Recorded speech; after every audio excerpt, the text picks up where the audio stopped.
한 번 더 나에게 강풍 같은 수익을 거친 파도에도 굴하지 않게. 네, 이번 주 시장 정말 힘들었습니다. 그럼에도 불구하고 강풍 같은 수익을 줬던 섹터가 무엇이 있었는가 한번 생각을 해보면서 오늘은 질풍가도의 노래를 불러봤는데요. 어제 제가 노래를 부르지 않았더니 채팅창에 이 노래를 추천을 해주셔서 이 노래로 오프닝을 열어봤습니다. 그렇다면 이렇게 힘든 시장 속에서도 수익을 내주고 있는 섹터는 무엇인지 지금 바로 윤재 초이스 만나보도록 하겠습니다. 네, 제목은 이렇게 잡아봤습니다. 곳간에서 인심난다. 금융주 실적 호조와 주주 환원 기대감까지 이렇게 잡아봤는데요. 실적 발표가 있었습니다. 호실적을 기록하면서 오늘 주가 흐름 상당히 괜찮았는데 마지막 주가 흐름까지 살펴보도록 하겠습니다. 네, 금융주 보신다면 오늘 가장 강했던 금융주는요. 우리금융지주로 11.36% 강세로 16,180원의 거래를 마쳤고요. 신한지주와 KB금융, 하나금융지주까지 일제히 강세로 거래를 마쳤습니다. 이번 연도 코스피의 연간 상승률을 봤을 때는 2.8% 정도 강세에 불과했는데 금융 업황을 살펴봤을 때는 22%나 오르면서 이번 연도에는 확실히 금융주의 강세가 좀 돋보였다라고 볼 수가 있겠는데요. 이유들은 어떤 이유가 있는지 어떤 이유인지 체크해 보도록 하겠습니다. 첫 번째 이유는 뭐니 해도 호실적에 대한 이야기를 해볼 수 있을 것 같은데요. 가장 먼저 실적을 발표한 KB금융 같은 경우에는 다시 한번 신한지주에서 리딩금융을 탈환하는 모습이 나타났습니다. 상반기 당기 순이익이 2조 7,815억 원으로 물론 전년 대비는 좀 줄어드는 흐름이 나타났지만 리딩금융을 탈환하는 모습이 나타났고요. 신한지주와 하나금융지주, 우리금융지주 같은 경우에는 전년 동기 대비 확실히 강한 흐름을 보여줬습니다. 두 번째 이유도 체크를 해보도록 하겠습니다. 그리고 과감한 밸류업 정책을 발표하기도 했었죠. 신한금융의 밸류업 정책 확인을 해본다면 목표를 이렇게 잡았습니다. 수익성 개선에 기반한 기업가치 제고다라고 하면서 ROE와 주주 환원 정책 그리고 500만 주 감축을 통해서 주당 가치를 제고하겠다라는 내용을 보도하게 됐고요. 우리 금융지주 같은 경우에도 밸류업 정책을 발표를 했는데 다음 화면 띄워주시죠. 네, 보신다면 보통주 비율에 기반한 주주환원 역량 제고다라고 하면서 여기도 역시나 ROE에 대한 제고 방향성 그리고 보통주 비율 조기 달성을 하겠다라는 내용이 나타나 있고요. 현금 배당과 자사주 매입 소각에 대한 이야기도 밝혔습니다. 그리고 우리금융지주 같은 경우에는 M&A 전략과 ESG 경영 강화 이런 내용들도 보도를 하면서 조금은 다른 흐름도 확인할 수가 있었다는 점 체크해 보시면 좋을 것 같습니다. 그리고 KB금융과 하나금융지주 같은 경우에는 하반기 발표를 하겠다라는 내용도 전해졌으니까요. 이 부분까지 체크해 보시면 좋을 것 같습니다. 그렇다면 세 번째 이유도 체크를 해보도록 하겠습니다. 2분기 분기 배당 체크해 보도록 할 텐데요. 분기 배당 다음 페이지 띄워주시죠. 전분기 대비 올라간 분기 배당 확인할 수가 있었습니다. KB금융은 지금 체크해 보시면 좋을 것 같은 게 791원으로 가장 강하게 나타나 있고요. 그 밑으로는 신한지주 그리고 하나금융지주, 우리금융지주까지 2분기 배당금 체크해 보시면서 금융주 들고 계신 분이라면 참고하시면서 계산을 해보셔도 좋을 것 같고요. 앞으로도 관심을 가지셔도 좋을 것 같습니다. 이렇게 세 번째 이유까지 체크해봤는데요. 다음 페이지로는 저희가 수급 이슈도 함께 체크를 해보도록 하겠습니다. 요새 수급적인 부분에서 외국인과 기관 투자자들의 순매수세가 들어오고 있는 종목들 주의해서 봐야 된다라는 내용들이 나와 있는데요. 첫 번째 수급은 KB금융부터 체크해보도록 하겠습니다. 7월 한 달 동안 오늘만 보더라도 외국인과 기관의 쌍끌이 매수세가 들어왔는데요. 한 달 동안의 흐름을 살펴봤을 때 기관들의 순매수세가 드러나고 있다는 점 체크해 보시면 좋을 것 같습니다. 그렇다면 신한지주도 함께 체크해 보시죠. 네, 신한지주 역시 기관들의 순매수세를 확인할 수가 있는데 오늘 역시나 이 종목도 외국인과 기관의 쌍끌이 매수세가 들어왔습니다. 하지만 1개월 누적으로 봤을 때 외국인은 좀 매도하는 양상 반면에 기관 투자자들의 강력한 순매수가 들어와 있다는 점 체크해 보시면 좋을 것 같습니다. 다음 종목도 체크해 보시죠. 네, 다음 종목으로도 역시나 체크를 해본다면 지금 보시면 하나금융지주 체크해 보시면 좋을 것 같은데 오늘은 좀 엇갈린 수급이 들어왔네요. 외국인 같은 경우에는 매도를 했고 역시나 기관 투자자들의 매수세가 들어와 있다는 점 체크 가능하시고요. 여기도 역시나 1개월 누적으로 봤을 때 기관 투자자들의 순매수가 돋보이고 있습니다. 하지만 우리 금융지주 같은 경우에는 기관 투자자들이 한 달간의 누적으로 봤을 때는 매도를 하고 있고요. 오히려 이쪽으로는 외국인들의 순매수세가 드러나 있다는 점 체크해 보시면 좋을 것 같습니다. 이렇게 네 가지 이유를 체크해 봤는데 앞으로는 성장주보다는 가치주에 집중을 해야 된다라고 얘기가 나오고 있는 시점입니다. 금융주들은 좀 어떻게 보면 좋은 건지 오늘 이 시간 함께 알아가시죠. 당신의 초이스 채널 고정!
투자엔 정답이 없다.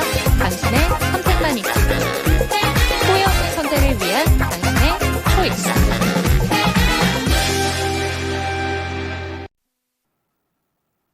네, 후회 없는 선택을 위한 당신의 현명한 초이스를 도와드릴 저는 이은지고요. 오늘 이 시간에는 주식회사 플러처의 김덕호 대표와 이 시간 함께합니다. 대표님 안녕하세요. 반갑습니다.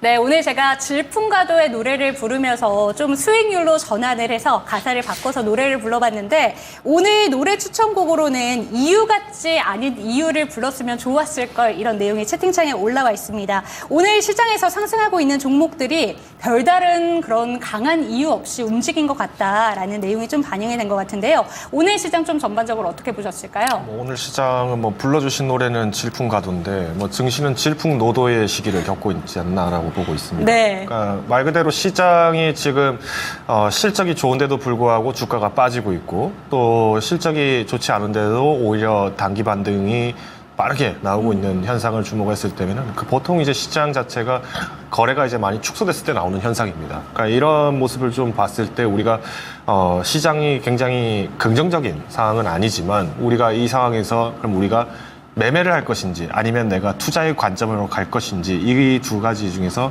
선택을 분명히 해야 되는 장세인 것은 분명해 보입니다. 정말로 내가 투자를 하겠다라고 한다면은 시장의 컨센서스를 믿고 우리가 접근을 해야겠지만 네. 여기에 대해서 시장은 쉽게 반응을 잘 하지 않고 있어요. 오히려 여기에서 접근을 하실 때면은 지금은 어떻게 보면 이 공포감이 워낙 시장을 크게 지배를 하고 있다 보니까 주된 매수 주체라고 얘기를 하는 우리 외국인과 기관도 사실은 강력하게 지난 2주 동안 매물을 내어놓고 있던 상황이고요.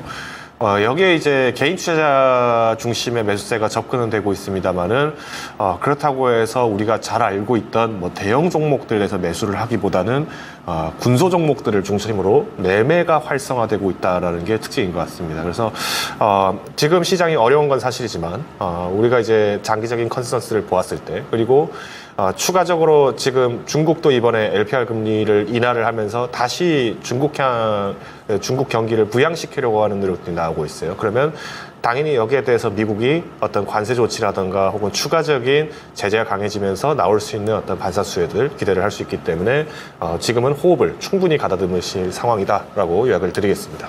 네, 좋습니다. 시장 전반적인 흐름에 대해서도 짚어봤고요. 제가 어제장 초이스 제목으로는 어닝 청개구리 시즌이다 라고 잡아봤는데 어제 SK하이닉스가 대표적인 어닝 청개구리 종목이었습니다. 호실적을 발표를 했음에도 불구하고 주가가 급락하는 영향이 있었었는데 또 오늘은 모든 종목이 그렇지는 않았던 게 조선주 그리고 제가 오늘 준비한 금융주 같은 경우에는 호실적의 주가가 그대로 환호하는 그런 흐름이었거든요. 금융주에 대해서 한번 이야기를 나눠보도록 하겠습니다.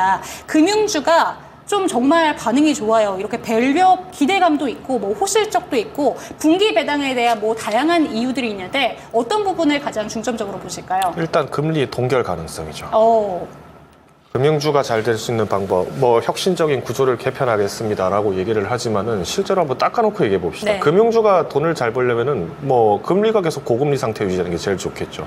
그러니까 순이자 마진이 올라가는 게 가장 긍정적일 수밖에 없고요.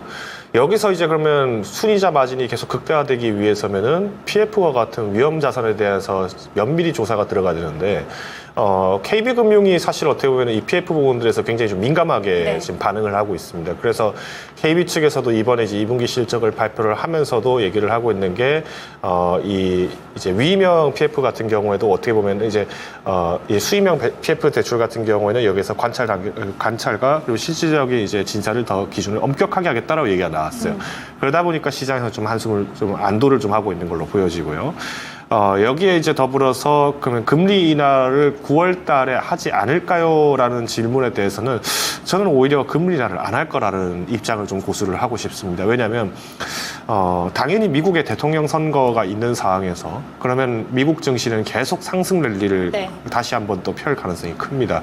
오히려 지금 시장에서는 뭐 버블이 되지 않느냐라고 얘기를 할 수는 있겠습니다만 지금은 어느 정도 과열 단계인 거는 맞지만 버블이라고 하기에는 지금 TSMC도 실적이 좋았고 여기에 이제 많은 마이크론 테크놀로지도 실적이 좋았죠. 하이닉스도 실적이 어마어마하게 좋았지만 주가는 후퇴했습니다. 네. 그러니까 지금은 시장의 성장성 자체를 의심하고 있지는 않지만 여기에 대해 성장 둔화가 될 것인지 또 이로 인해서 소비가 위축될 것인지에서 계속 집중한다는 면에서 볼 때면은 아직까지는 연준에서는 섣부르게 판단하지 않을 걸로 저는 보고 있습니다. 그런 의미에서 본다면 금리가 인하되지 않을 가능성이 좀 더 높다라는 입장에서 봤을 때면은 앞으로도 우리가 은행주나 가치주들이 다시 한번 주가가 올라갈 가능성은 크다라고 보는 거죠. 그런 의미에서 봤을 때 오늘 은행주들이 상대적으로 외국인들 기관이 많이 샀다더라 하는 데서의 의의는 뭐냐면 네. 일단 첫 번째 미국이 금리 인하를 먼저 하더라도 한국이 금리 인하를 먼저 하기가 쉽지 않을 수 있습니다. 그리고 금리 인하를 한다라고 했을 때 미국보다 한국이 금리 인하를 할 폭은 좁을 수밖에 없습니다.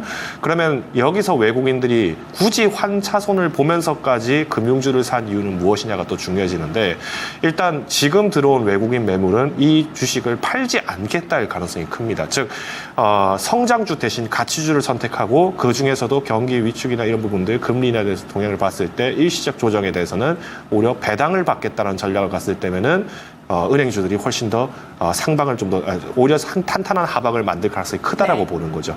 그런 의미에서 봤을 때면은 개인 투자자분들이 매매의 관점으로 금융주를 산다? 이거는 조금 어려울 수는 있습니다. 대신 지금 시장 자체가 성장주에서 가치주로서의 탄력이 다시 한번 조정이 나오는 영향들을 보았을 때면은 포트폴리오에서 금융주를 비롯한 가치주들의 비중은 어느 정도 제고해볼 필요가 있다라고 판단을 하고 있습니다. 네, 그럼 포트폴리오의 하반기에는 이제 가치주를 담아보자라는 이야기도 함께 해주셨는데 그렇다면 은행주에 대해서는 개인 투자자가 매매를 하기가 힘들다라는 말씀도 함께 해주셨습니다. 그렇다면 가치주 중에서 눈여겨보시는 섹터가 있으실까요? 물론 뭐 식료품주도 볼 수는 있겠죠. 왜냐하면 이제 정말 트럼프 대통령이 우크라이나 전쟁의 종전을 중계를 해준다라고 하면은 일단 전쟁이 끝났다고 해서 건설주가 폭등한다. 저는 그렇게 생각하지는 않습니다. 왜냐하면 배상이 명확하게 결정되기 전까지 시간은 최소 3개월 정도 걸릴 수밖에 없어요. 그리고 이제 뭐 포로 교환도 진행을 해야 되고 여러 가지 진행을 해야 되기 때문에 시간이 오래 걸립니다. 그러면 당장 착공한다라는 거는 우크라이나는 현지 기업들만으로도 하게도 사람 자체가 없기 때문에 건설 지연이 될 수밖에 없어요. 네. 그러면 여기서 실제로 산업 자체 측면을 봤을 때 우크라이나가 밀생산 1위 국가였죠.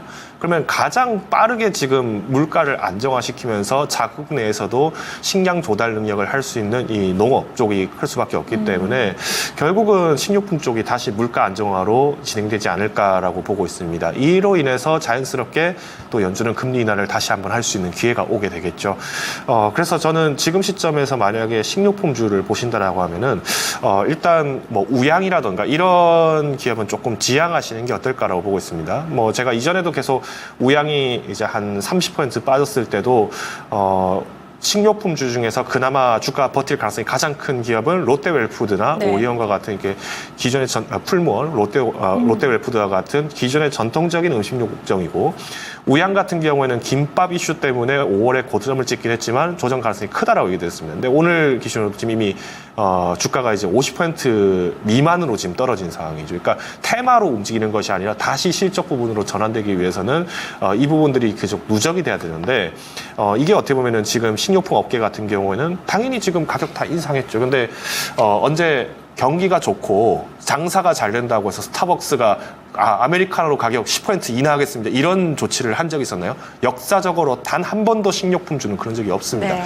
그런 의미에서 볼 때면은 가치주에서 식료품주가 조금 더 기대가 되지 않나라고 요약을 드리겠습니다. 네, 음식료품에 대해서는 늘 강조를 해주셨는데 그렇다면 한 가지 종목으로는 여전히 롯데웰푸드 추천주로 받아보면 괜찮을까요? 네, 롯데웰푸드가 사실 어떻게 보면 좀 대표적인 종목이라고 좀 말씀드릴 것 같고요. 네.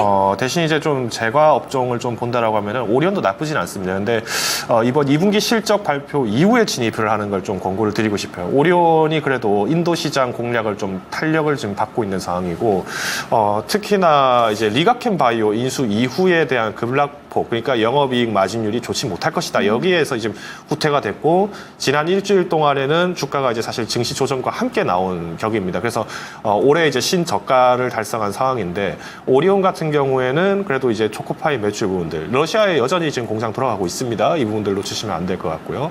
인도 현지화 공략 다시 또 진행을 하고 있습니다. 그래서 롯데웰푸드가 지금 기존에는 초코파이 점유율이 인도의 80%에서 70%까지 밀린 이유도 이 오리온 때문에 올라간 건데 자 그럼에도 롯데웰푸드를 제가 추천드리는 이유는 일단 날씨가 아직까지 지금 덥습니다. 여름이고요. 지금 인도 내에서 제로 시리즈 아이스크림들 계속 이제 출시 준비하고 있고 추가적으로 지금 이제 우리가 제과 업종 그리고 이제 냉동식품들 이 부분들에 대해서 지금 수혜가 기대가 되고 있습니다. 그래서 저는 일단 음식료 업종 중에서 조금 접근하기 어렵다라고 하신다면 일단 비중은 뭐 과하게 담지 마시고요. 지금 최근에 제가 말씀드린 것처럼 신규 종목 접근하실 때는 5% 미만으로 제가 잡으셔야 된다고 얘기를 많이 드리고 있습니다. 그래서 아직까지는 증시가 완전히 공포 장세가 끝난 건 아니기 때문에 기회를 위한 매수는 가능하지만 그렇다고 해서 비중을 오버페이스로 하지는 않자라고 요약을 드리겠습니다. 네, 좋습니다. 그렇다면 이쯤에서 김덕호 대표님의 초이스 두 가지 종목도 만나보도록 하겠습니다. 화면으로 만나보시죠.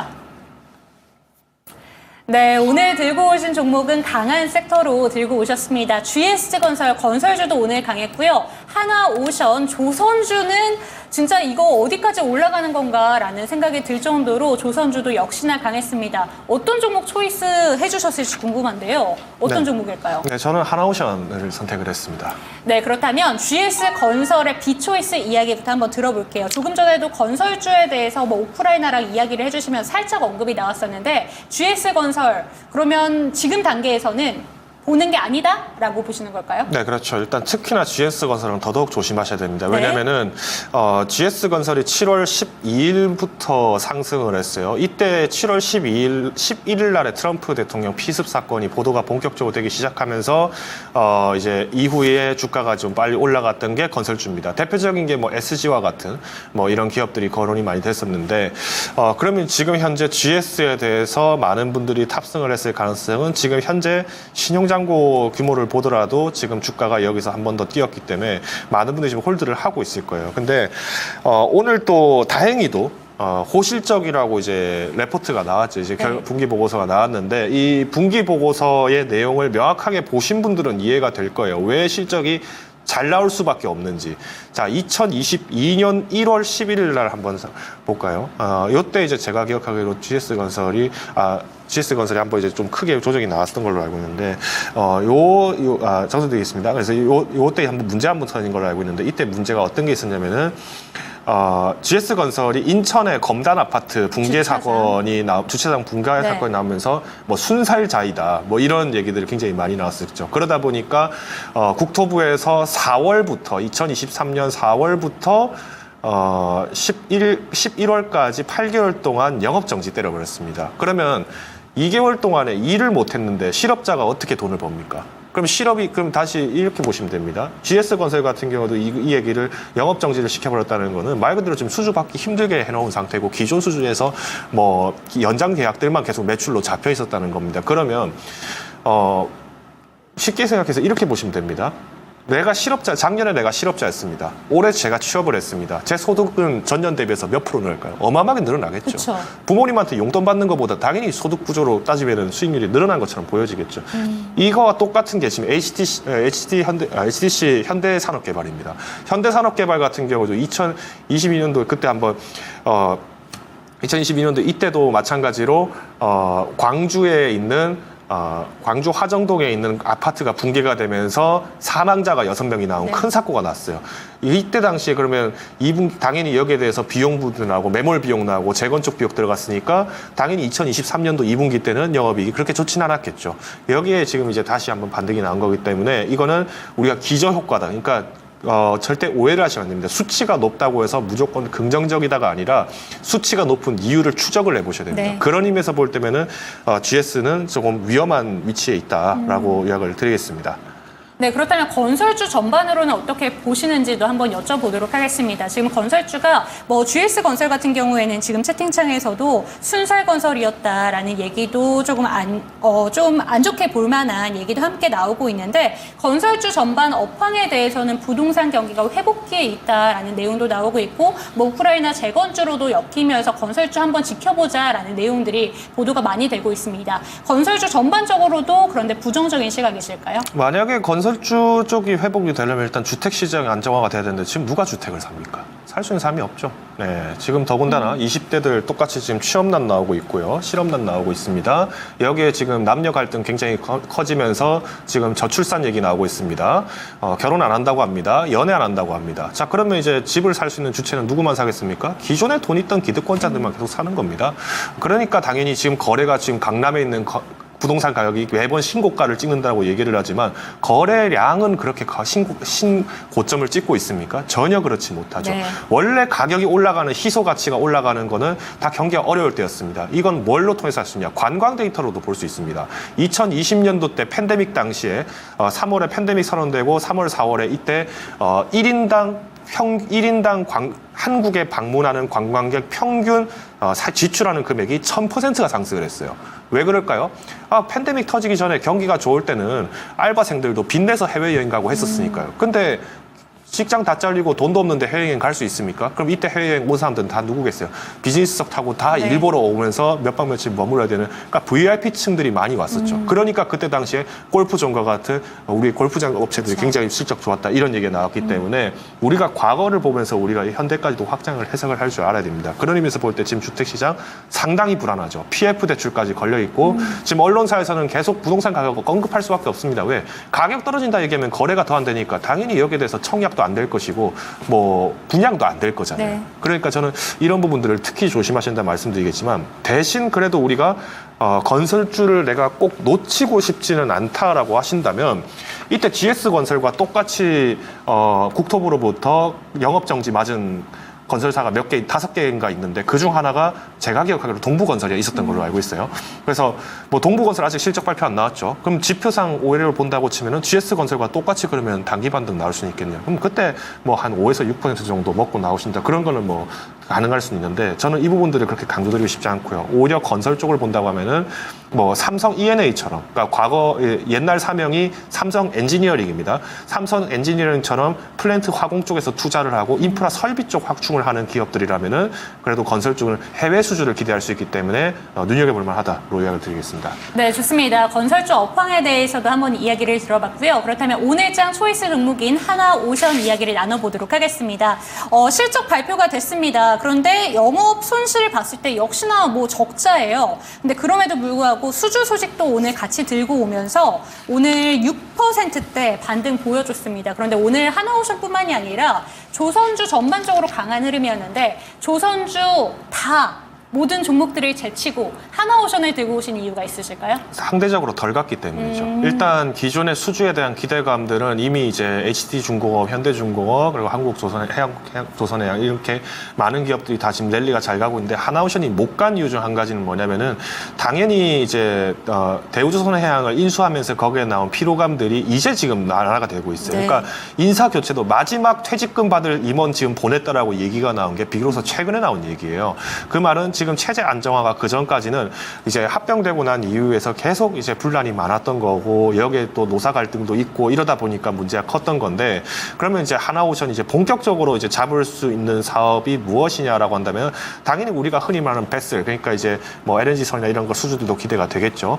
왜냐 HD 현대중공업을 비롯해서 지금은 현대그룹이 갖고 있는 수주 잔고가 어마어마하게 많습니다. 어마어마하게 많다라는 거는 이걸 빨리 만들어줘야 되는 납기가 중요한데 지금 HD 현대중공업 같은 경우는 최근에 노조 측에서 지금 단체 행동 관련해서 지금 찬반 투표 진행했다는 기사가 나왔어요. 물론 이 찬반 투표를 했다는 거는 HD중공업이 그만큼 수주 잘 받았으니까 잘 되고 있다라는 증거기도 합니다. 그러면 하나오션 같은 경우에는 오히려 지금 여기에서 기대를 할 수 있는 거는 이제 인수가 되고 나서 본격적으로 사업 진행을 하려고 보니까 이제 지금 도크가 지금 비어 있는 게 많겠죠. 거제도에서 지금 아직 도크 비어 있는 곳도 몇 군데 있습니다. 그러면 이제 수주를 봤을 때 당장 착수가 가능한 곳 중 하나가 실제 이 하나오션이라는 기대감이 있고요. 두 번째는 뭐냐면은 이번에 이제 군수 사업 쪽을 계속 지금 건들고 있어요. HD 현대중공업하고 하나오션하고 KDDX 사업 저는 결론적으로는 현대중공업이 가져갈 것이다라고 제가 2월 달인가 아마 1월인가 2월에 제가 얘기를 분명 드렸을 거예요. 그때 드리면서 얘기 드렸던 이유가 뭐냐면 현대중공업이 이때 당시에 영입을 했던 게 육군의 삼성 장군이었던 김종인 교육사령관 임명하면서 데리고 왔는데 이 사람이 육사 출신이라고 제가 얘기를 드렸어요.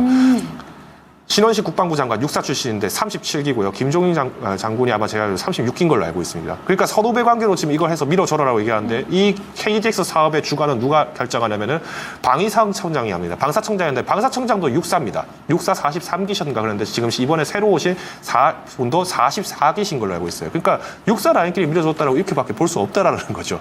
뭐 물론 제가 그때는 농담 반 진담 반 이렇게 얘기를 드렸었는데 결과가 실제로 그렇게 돼버렸습니다. 네. KDD 사업 1차 사업 당연히 현대중공업 가져가고 1차하고 이제 최종 완전까지도 가져가라 이렇게 되다 보니까 하나오션 입장에서는 화가 많이 난 겁니다. 어떻게 설계도 유출까지 했던 기업한테 하나오션이 벌점이 0.2점 차밖에 안 난다는 건 이거는 내부 심사 규정이 뭔가 문제가 있다라고 제소까지 했었잖아요.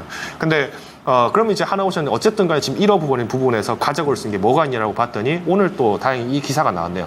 방위사업청에서 군수지원함의 2차 함 건조 사업의 우선 협상 제안대로 지금 결정이 되는데 사업 규모 4,600억입니다. 근데 이게 단독 입찰을 시켰다는 거예요. 그러니까 그 말은 뭐겠어요? 이미 KDDX 사업 쪽에서 물량들이 현대중공업 줬으니까 이거라도 줘야 된다라고 지금 목소리가 나왔던 겁니다. 그러다 보니까 여기 지금 군수지원함 사업을 가져간 건데 전투함, 호위함 같은 경우에는 현대중공업 가져갔죠. 그럼 군수지원함을 하나오션이 가져갔다는 거는 이거는 어떻게 보면 전략적인 움직임도 있습니다. 하나오션이 강한 부분은 지금 최근에 독일의 가블러라는 회사, 잠수함 회사랑 MRO 체결한 게 올해부터 지금 진행이 됐었는데 여기 본격적으로 사업화가 지금 이제 가능성이 있다고 보여진 거는 미군 해군 사령관이 거제 전선까지 방문하면서 이 부분들을 협약을 물어봤어요. 그리고 이번에 군수지원함을 만들게 되면서 정비사업 그리고 유지보수 사업을 계속 이제 가져올 수밖에 없고요.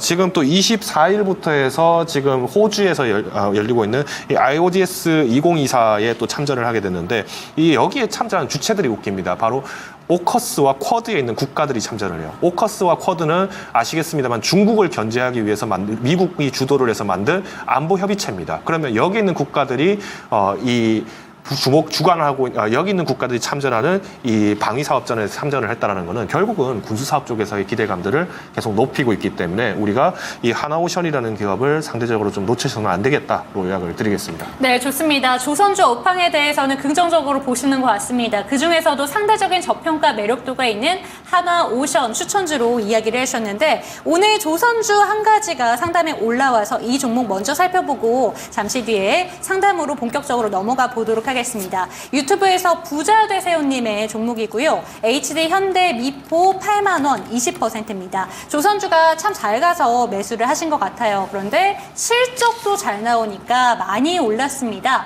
목표가 얼마로 보면 좋을까요? 라고 보내주셨습니다. HD 현대미포는 10% 넘게 오늘 급등을 했어요. 어떻게 보실까요? 일단 전략적 매도죠. 그러니까 뭐 말씀하셨던 것처럼 지금 이제 매수를 8만 원에 매수를 하셨다라는 거는 사실 어느 정도 이제 이때가 이제 6월 초순에서 중순 넘어갈 때인데 증권가들이 일시적으로 일제히 다 조선업계 하반기 기대를 이제 준비해야 된다라는 얘기가 슬금슬금 나올 때였어요. 본격적으로 레포트가 많이 나온 건 이제 7월 초순부터 네. 많이 나오기 시작했고요. 그래서 하반기 내 먹거리는 조선이다라는 얘기가 7월 초순에 나왔기 때문에 여기에서 이미 이제 어느 정도 오버행 이슈가 좀 있을 수는 있습니다. 그러면 지금 비중이 20%시니까 저는 과감하게 오늘 같은 시장에 좀 10%를 좀 매도를 하셨으면 좋았겠다라는 생각은 드는데 여기서 이제 문제가 되는 게 뭐냐면은 지금 조선업계가 지금 다 주가가 지금 빨리 발동을 했죠. 네. 그러니까 시장에 테마가 없었기 때문에 공포장 속에서 살아남은 겁니다. 그러면 여기서 이제 순환매가 도는 걸 좀 대비를 해야 되는 일시적인 매물대가 나오는 걸 대비를 하셔야 되기 때문에 일단 익절가는 10만 원으로 제가 11만 원을 먼저 제시를 드리겠습니다. 아마 여기서 이제 기술적 조정이 좀 한번 나올 것 같기는 한데 가능하시면 지금 20% 중에서 10% 비중은 매도를 하시고 조금 보유 의견을 좀 제시드리겠습니다. 그래서 만약에 10만 원 선 이탈까지 된다라고 하면은 뭐 자금이 급하지 않는 이상 혹은 뭐 증시 자체가 뭐 다시 한번 지금처럼 무너지지 않는 이상에는 뭐 그래도 조금 11만 원 이상의 가격은 좀 회복할 것으로 보여지기 때문에 현재 구간에서는 조금 수익화를 하시자라고 얘기를 드리겠고요. 이미 좀 주가가 뭐 사실상 좀 반영된 부분이 좀 빠릅니다. 그래서 조금 목표 주가를 제가 더 공격적으로 제시드리기보다는 12만 5천 원. 그러니까 조금 상방이 아직 열려는 있지만 네. 오늘 상승이 이미 2분기 실적으로 좀 퍼포먼스가 빨리 나왔기 때문에 3분기 실적의 발표 전에는 한 번 정도 더 매도를 하셔야 될 수도 있다라고 이야기를 드리겠습니다. 네, 좋습니다. HD 현대미포에 대해서는 전략적으로 매도를 해보자라고 이야기를 하셨는데 그렇다면 다음 주 월요일에 장 초반에라도 좀 매도를 하는 게 좋을까요? 일단 뭐 오늘 거래량 자체가 좀 많이 실렸죠. 그리고 네. 이제 주간 거래 물량들을 보시면 아시겠습니다만은 매수를 하셨던 요 6월 중순부터가 거래량이 계속 누적이 되고 있어요. 그러면 지금 시점에서는 저는 월요일이라도 조금 현금을 만드시는 게 아무래도 지금 조선주 그래도 잘 잡으셨잖아요. 그래서 10% 과감한 매도를 실현하시는 게 좋을 것 같습니다. 네, 좋습니다. 첫 번째 조선주는 바로 저희 이렇게 상담 도와드렸는데요. 오늘 장 초이스 종목은 한화오션 살펴봤습니다. 첫 번째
네, 이번에는 실시간으로 종목 상담 도와드리겠습니다. 상담 원하시는 분들은요, 02-325-8200번으로 종목명 비중 단가 알려주시면 되겠습니다. 신규 매수에 대해서도 질문 받고 있으니까요, 전화벨 많이 올려주시고 채팅창을 통해서도 소통 가능합니다.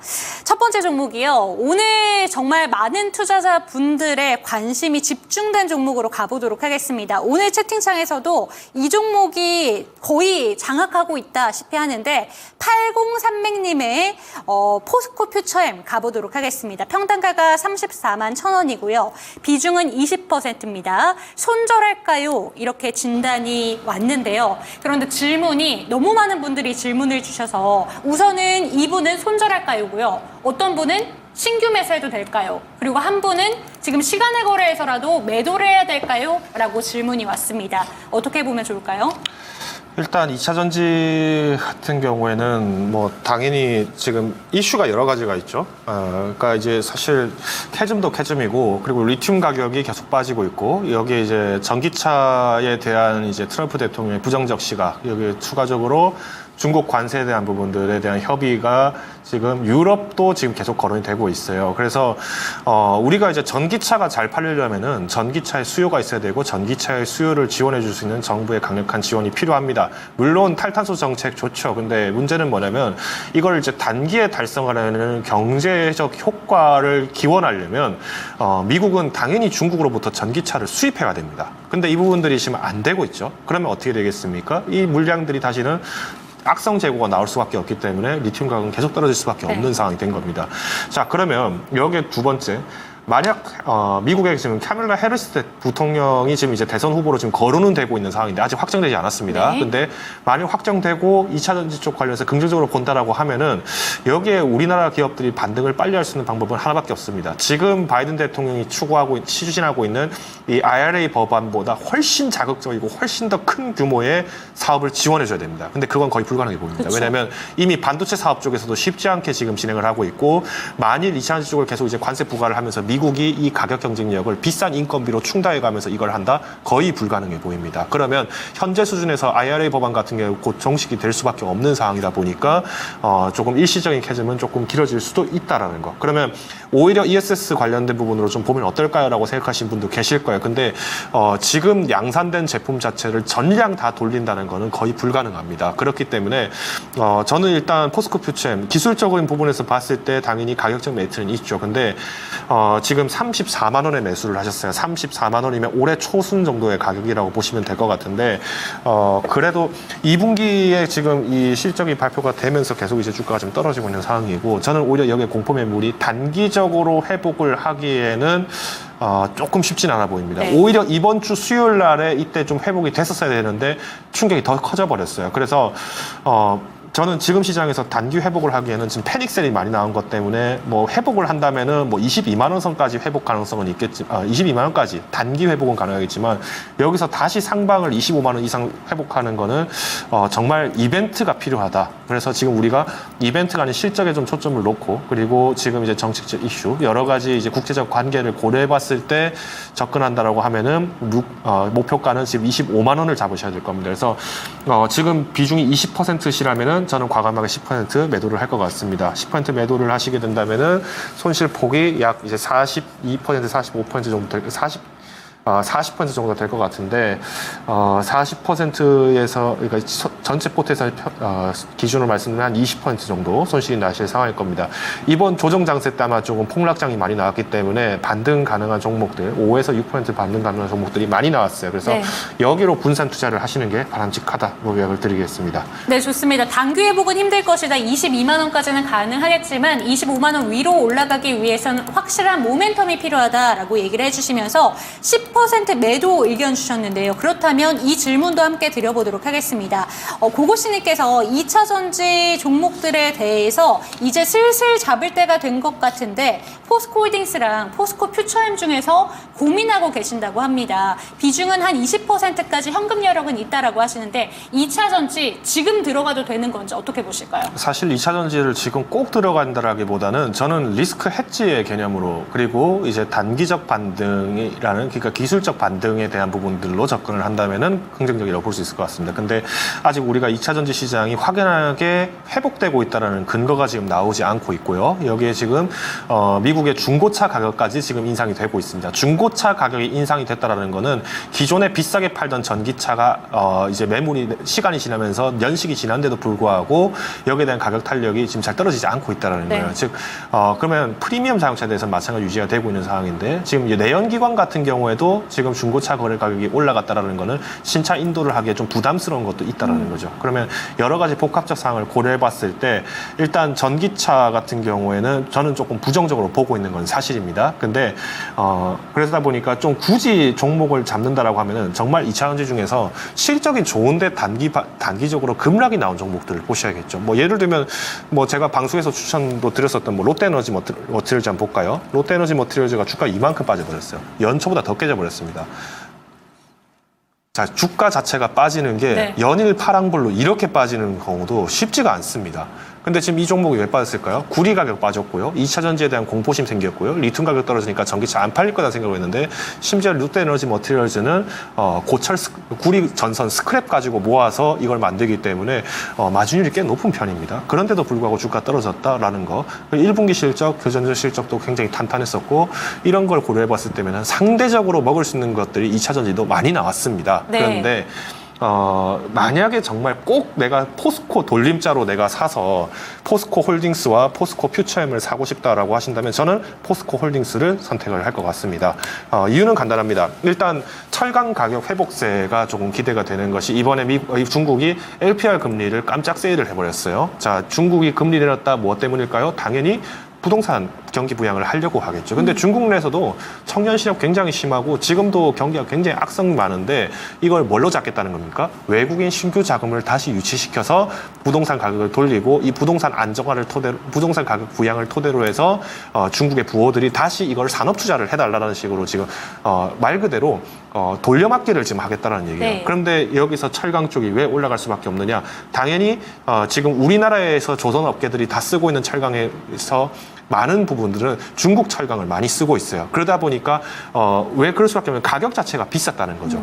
당연합니다. 중국이 경기가 안 좋은데 누가 그 철강 사가지고 일을 하겠습니까? 그러니 이제 건설주가 다시 간다는 것도 중국 건설 부양을 다시 유도를 하게 되면서 철강 가격 올라가게 될 거고요. 여기에 편승하는 게 포스코 홀딩스가 그동안 만들었던 제품들 그래도 수출이 가능하고 그리고 판매가 가능할 것으로 보여집니다. 그래서 일단 뭐 이전의 연초 대비 주가를 탄력적으로 올라가기는 힘들어 보여요. 일단 포스코 홀딩스도 아까 말씀드린 이 포스코 퓨처엠에 대한 지분도 있을 것이고 여기에 이제 철강 가격이 많이 후퇴했기 때문에 이 부분들이 40만 원 돌파까지는 우리가 좀 기대를 해봐야 되지 않나라고 하지만 일단 시장에서 쉽게 손이 잘 안 가는 종목입니다. 그래서 일단 또 보수적이겠지만 목표 주가는 일단 39만 원. 그러니까 딱 이 볼린저 상단을 지금 이제 일본 기준으로 좀 보고 이렇게 말씀을 드리는 거기도 합니다만은 이 39만 원 선 이후부터 계속 기술적 안정. 그러니까 40만 원, 39만 원, 48만 원 이 부분들이 계속 하방이 만들어질 때까지를 잡으셔야 된다라고 이야기를 드리겠습니다. 네, 좋습니다. 포스코 퓨처엠, 포스코 홀딩스 중에서는 포스코 홀딩스 철강 관련된 부분에 집중을 해보면 좋을 것 같다라고 얘기해 주셨는데 아까 전에 주가 매력도를 이야기를 했을 때 그렇다면 롯데에너지 머티리얼즈 한 가지만 더 질문을 드릴게요. 이쪽은 그러면 신규 매수 관점으로 어느 정도 반등 기대해 보면서 들어가도 괜찮다 이렇게 보시는 걸까요? 뭐 신규 매수로 치면 사실 2차 전지 모든 건 다 주가는 메리트가 있겠죠. 그런데 이제 롯데에너지 머티리얼즈가 빠진 이유 중 가장 큰 이유는 일단 구리 가격이 많이 이제 떨어졌다라는 거고요. 구리 가격이 떨어지면서 여기 이제 롯데에너지 머티리얼즈가 추가적으로 하락한 원인도 AI에 대한 투자가 줄어들 것이다. 뭐 이런 얘기들이 나오고 있는데 절대 그렇지 않죠. 지금 구글이 영업이익 안 나왔던 것도 뭐 AI 사업이 이렇게 돈 먹는 사업인 줄 몰랐다고 얘기를 하는데 돈 먹을 수밖에 없습니다. 쿠팡이 왜 늘 적자였는데요? 쿠팡이 적자였던 이유를 알면은 지금의 적자는 문제가 되지 않는다는 걸 알 수 있습니다. 그래서 일단 전선주 같은 경우나 전력 설비 쪽도 다시 갈 수밖에 없다 보니 그러면 당연히 여기서 구리 사업을 영위를 하고 있는 롯데에너지 머티리얼도 좀 기대는 할 수 있지만 일단 퍼포먼스를 막 이전에 6만 원 갈 것이다라고 뭐 기대가 됐던 것처럼 지금 현 주가는 거의 40%의 격차를 놓고 네. 있어요. 만약 현 주가에서 이만큼 올라가려면은 수익률이 얼마가 나야 되느냐? 무려 67%가 나야 됩니다. 근데 67%가 나야지 6만 원을 회복할 수 있는데 이게 가능할까요? 저는 불가능하다 봅니다. 차라리 좀 보수적이다 하더라도 10% 내외에서의 단기 반등을 먼저 초점을 놓으시고 2분기 실적 발표 그렇게 나쁘지는 않을 것으로 예상이 됩니다만은 일단 하방도 아직까지는 충분히 열려 있다. 그래서 35,000원까지 하방을 열어놓으시고 접근하시는 건 나쁘지 않을 걸로 보여집니다. 네, 2차 전지 업황 특집이 된 것 같습니다. 꼼꼼하게 도와주셨고요. 바로 다음 종목으로 가보도록 하겠습니다. 조에이디님의 종목이고요. 플레이디 살펴보도록 할게요. 6,540원, 비중은 15%입니다. TMF 관련해서 반사이익이 오늘까지도 이어지는 것 같습니다. 어제는 떨어졌던 것 같은데 라고 얘기를 해주셨는데 어제도 이 종목이 28%대까지 급등이 나왔었죠. 그리고 네이버 협력사 얘기가 많던데 계속 믿고 가보는 게 좋을까요? 라고 질문을 주셨습니다. 그런데 이 TMF 사고와 관련해서 오늘 모든 종목들이 움직였던 건 아니고 일부 종목들만 추가적인 시세를 보여줬습니다. 지금쯤은 좀 어떻게 대비를 해보면 좋은 걸까요? 일단 지금 뭐 플레이디 관련해서 뭐 말씀은 하긴 하셨습니다만은 뭐 제가 좀 자주 손이 안 가는 종목이다 보니까 뭐 크게 제가 여파를 보고 있지는 않은데 뭐 네이버가 최근에 그래도 지금 상승을 했죠. 네. 그러니까 티몬 사태로 인해서 오히려 수혜를 받을 것이다라고 얘기가 나오면서 네이버가 떴는데 이건 악재죠. 자, 일단 티몬에 결제를 했던 사람들도 그렇고 지금 돈 다 묶여 있죠. 자, 이걸 오해하시면 안 됩니다. 물론 티몬 대신 다른 걸 더 결제를 할 수도 있겠다라고 생각하시는 분도 계실 거예요. 근데 우리 이렇게 예를 한번 들어볼까요? 이 편이 맞는지 모르겠습니다만은 자, 우리 머지 사태 때 피해 보신 분들 계실 거예요. 근데 머지 사태 때 피해 보신 분들이 머지와 비슷한 상황의 코인 또 가입을 합니까? 잘 안 합니까? 쳐다도 안 봅니다. 네.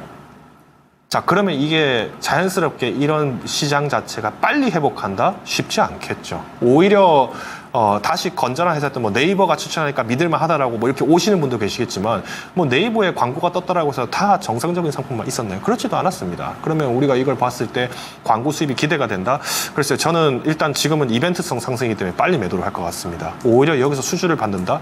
마케팅 업계 쪽 수주를 받는다라고 하면은 뭐 제일기획이나 에코마케팅 이런 기업들이 마찬가지로 실적이 좋아지고 있다는 확인이 된다면은 편승은 할 수 있겠지만 플레이디의 주가가 지금보다 더 폭발적으로 과연 이 티몬 사태와 위메프 사태로 인해서 반사 수익을 무조건 받는다라고 보는 거는 조금 어려울 수 있다라고 저는 좀 보수적인 의견을 좀 제시를 드릴게요. 그래서 가능하시면 빠르게 수익화를 하시면 좋을 것 같고요. 오늘도 심지어 매도 물량 어마어마하게 나왔습니다. 매수 물량보다 매도 물량이 어마어마하게 많다라는 거는 물려 있는 분들이 탈출을 많이 했다라고 봐야겠죠. 그러면 저는 이 시점에서는 빠르게 이탈을 대비를 해야 된다. 오히려 발목이 묶여서 다른 종목에 살 수 있는 기회를 놓칠 수 있을 거다라고 요약을 드리면서 매도 의견 드리도록 하겠습니다. 네, 좋습니다. 플레이디 역시 지금 반등이 시원하게 나와줄 때 좀 전략적으로 매도를 해보시면 어떨까라는 의견 나왔으니까요. 체크하셨으면 좋겠습니다. 마지막 종목이 될 것 같습니다. 유튜브에서 강병옥님의 종목 바이넥스 한번 살펴보도록 할게요. 18,650원 비중 10%입니다. 요새 시장 정말 힘든데도 7월 한 달 동안은 정말 바이오주 강합니다. 오늘 이 종목 장중에 신고가를 또 경신하기도 했었는데 어떻게 들고 가면 좋을까요? 목표가 어느 정도로 잡을지 질문 주셨거든요. 일단 바이넥스가 그래도 최근에 좀 주목을 받고 있는 원인 중 하나가 이제 CMO죠. 네. 그러니까 이제 물량을 이제 위탁 생산을 맡게 된다라는 거고, 특히나 이제 셀트리온과 또 이제 기대가 같이 높아지다 보니까 바이넥스가 상승을 많이 했습니다. 근데 저는 일단 바이넥스를 지금 기술적으로 좀 봤을 때는 한번 매도를 하셔야 된다라고 저는 보고 있어요. 왜냐면 외국인 비중이 지난 2월부터 해서 계속 지금 빠지고 있습니다. 이 말은 이제 돌려막기가 되고 있다라는 거고요. 신용잔고 누적이 마찬가지로 이 7월 초순에 이루어져서 주가 한번 쪘기 때문에 빠진다면 다시 이제 2만 원 이탈을 할 가능성이 큽니다. 그러면 이거는 이제 순전히 제가 좀 기술적인 분석을 좀 말씀드린 거지만 물론 반사익을 볼 수는 있습니다. 근데 CMO 쪽에 만약에 기대가 된다라고 하면은 전통적인 CMO 강자는 누가 있습니까? 셀트리온이 있잖아요. 그래서 아마 셀트리온이 조금 더 기대가 저는 될 것으로 좀 보여지고요. 물론 탄력은 좀 재미는 없을 수는 있습니다. 근데 변동성 자체가 좀 많이 약화되는 부분에서 봤을 때면은 바이넥스보다는 셀트리온이 좀 유리할 수 있는 입장이다. 그리고 이번에 미국이 이제 생물보안법이 이제 통과가 됐고, 그리고 이제 환자들을 대상으로 해서 이제 우리가 약품 자체를 저가로 공급하게 하겠다라는 이 법안이 7월 11일에 미국 상원의회에서 통과가 됐어요. 근데 그 내용의 골자를 보니까 신약 제품에 대해서 미국 제약사들이 너무 특허 가지고 클레임을 많이 건 바람에 FDA에 정상적으로 넘어올 수 있는 제품이 몇 개 없더라. 네. 그래서 이 부분들에 대해서 특허 가지고 너무 딴지 걸지 마라. 라는 식으로 지금 특허 건수에 대한 거를 좀 완화하자라는 내용이 지금 올라간 상태예요. 그러면 지금 셀트리온 같은 경우에도 CTP42가 미국의 리제네론이라는 회사로부터 지난 11월에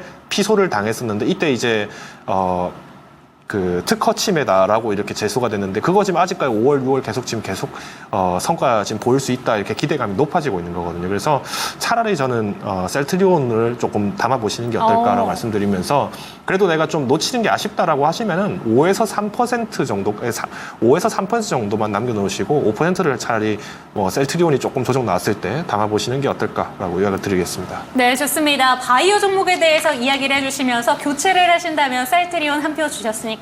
이 부분까지 체크하셨으면 좋겠고 저희가 한 종목만 더 도와드릴게요. 풍산 한번 살펴보도록 하겠습니다. 시장 Y라노님의 종목이고요. 51,300원, 비중은 10%입니다.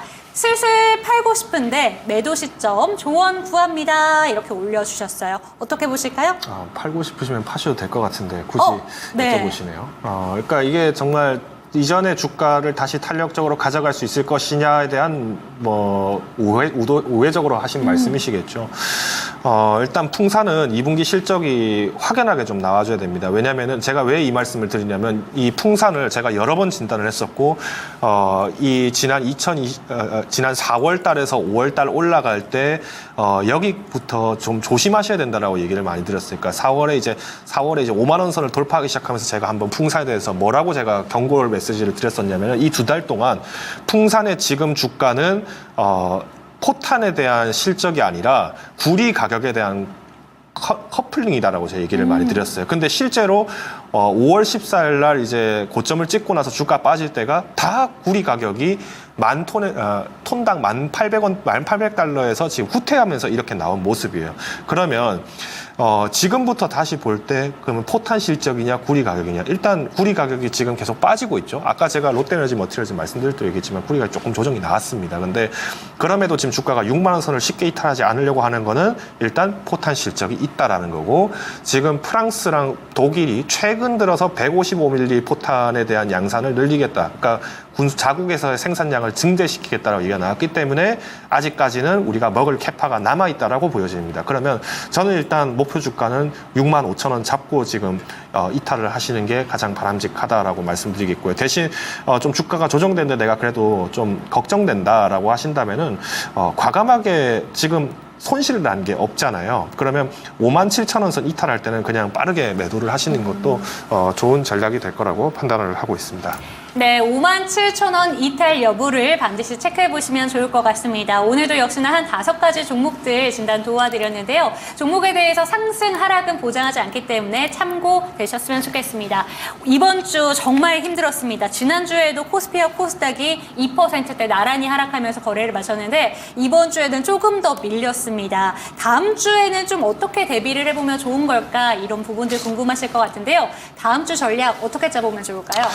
일단 증시가 지금 공포가 지배를 하고 있는 게 너무도 심합니다. 그러니까 정상적이지 않은 증시라는 거는 아마 다들 공감을 하실 건데, 이 정상적이지 않은 상태가 언제까지 갈 것이라는 거를 확정하기가 어려워요. 그런데 일단 CNN에서 발표를 하는 FGI, 그러니까 피어 그리드 인덱스를 좀 참고해서 말씀드리면 불과 한 달 전만 하더라도 약 중립, 그러니까 이제 한 47, 한 50 정도의 위치에 있었습니다. 그러니까 뭐 교체를 해도 되고 팔아도 되고 사도 되고 상관없다라는 입장이었는데, 자, 불과 일주일 만에 공포 장세로 급격하게 지금 들어가고 있다라는 게 가장 큰 특징이죠. 근데 지난주 딱 지금 시점이면 어떤 입장이냐면은 트럼프 트레이드로 인해서 충격이 어느 정도 완화가 될 시점이었어요. 그래서 외국인과 기관이 지난주 같은 경우에는 목요일, 금요일부터 다시 매수세가 조금씩 들어오기 시작했거든요. 근데 이번에 바이든 대통령이 사퇴를 해버리면서 변동을 더 크게 버렸습니다. 네. 바이든 대통령은